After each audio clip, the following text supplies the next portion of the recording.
The Council of the International Civil Aviation Organization on Tuesday found Russia responsible for shooting down Malaysia Airlines Flight 17 over Ukraine with the loss of 298 lives more than a decade ago, in a ruling that raises the prospect of victims' families being paid compensation.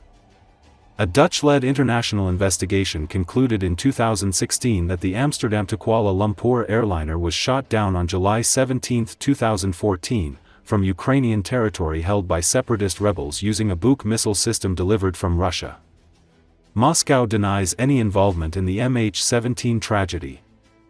According to Associated Press, the Netherlands and Australian governments brought the case against Moscow before the Montreal-based Global Aviation Agency in 2022, and on Tuesday welcomed the verdict.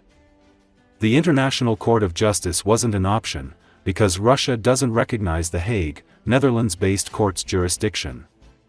Thomas Shansman, a representative of the MH17 Next of Kin Association, whose 18-year-old son Quinn died in the tragedy, reacted to the verdict saying it will help to force Russia to acknowledge their responsibility and their involvement because that is what we are still waiting for.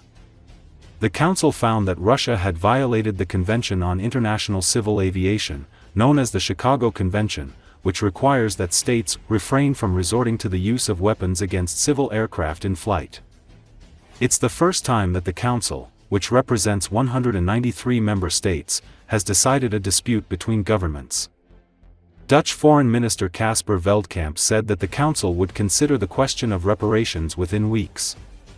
The Russian embassy in Australia didn't immediately respond to a request for comment on Tuesday.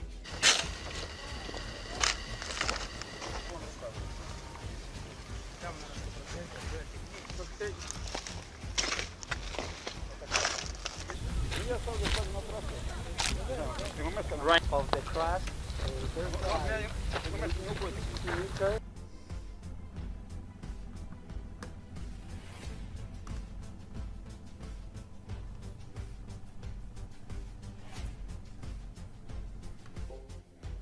For me, and for lots of other families, other next of kin, they are waiting for Russia to acknowledge and to say sorry. That's what they're looking for, not about the money. Although that will be part of negotiations as well. But for most of the families, they say, money cannot buy anything back. My son, my father, my daughter, my grandchildren, they aren't here anymore.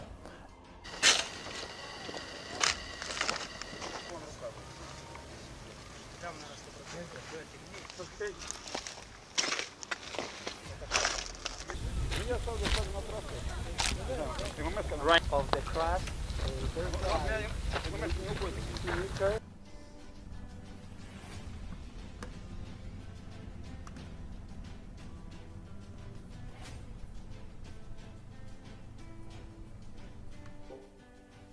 And so they have now to acknowledge, and they have to start negotiating with Australia and the Netherlands about this. So for us, we knew already, obviously, that Russia is responsible for this, but it will help, according to myself and the people that I represent, it will help to force Russia to acknowledge their responsibility and their involvement, because that is what we are still waiting for. Of the crash.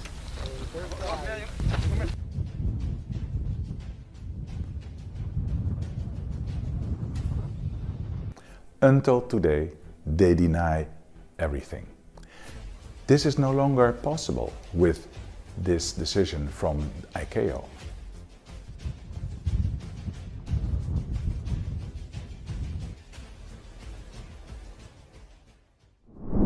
President Donald Trump and the Saudi Crown Prince Mohammed bin Salman, the de facto ruler, shook hands and signed an economic agreement between the U.S. and Saudi Arabia in Trump's first stop on his Mideast visit. According to Associated Press, the leaders then watched as members of the Trump cabinet and the Saudi government exchanged folios and shook hands over a number of contracts between the two countries. The agreements include energy cooperation, modernizing the Saudi armed forces, judicial cooperation between the Justice Ministry and the Saudi judiciary, assistance between customs authorities and collaborations between the Smithsonian Museum and Saudi institutions.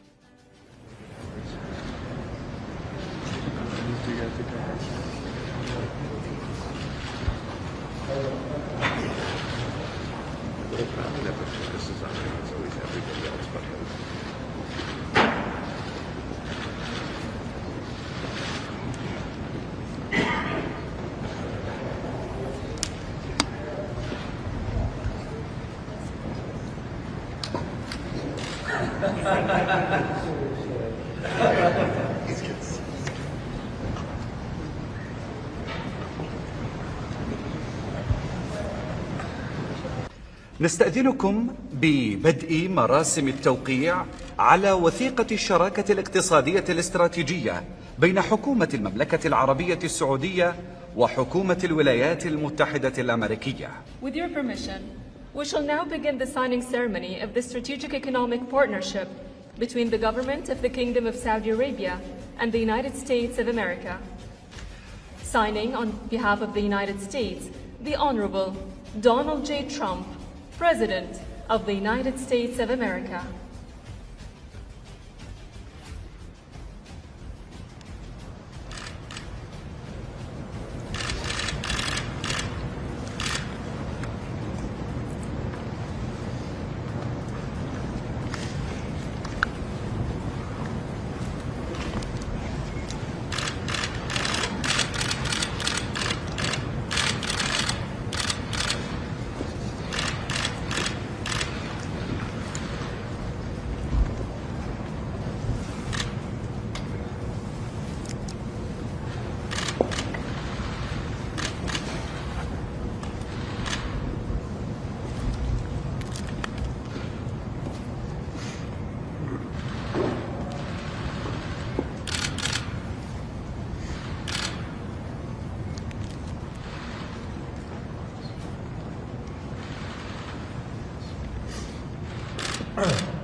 Next, a letter of intent between the Ministry of Defense of Saudi Arabia and the U.S. Department of Defense regarding the modernization and development of the capabilities of the Saudi Armed Forces through future defense capabilities.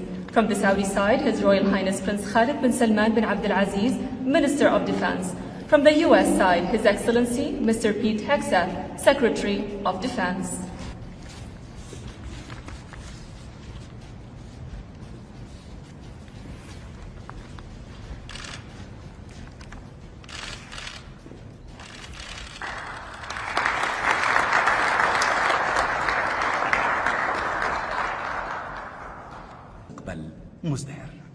To hear, this decades-long strategic partnership will continue with more signings of agreements and memoranda of understanding at the Saudi-US Investment Forum. In closing, we wish both nations a fruitful partnership and a prosperous future. Thank you.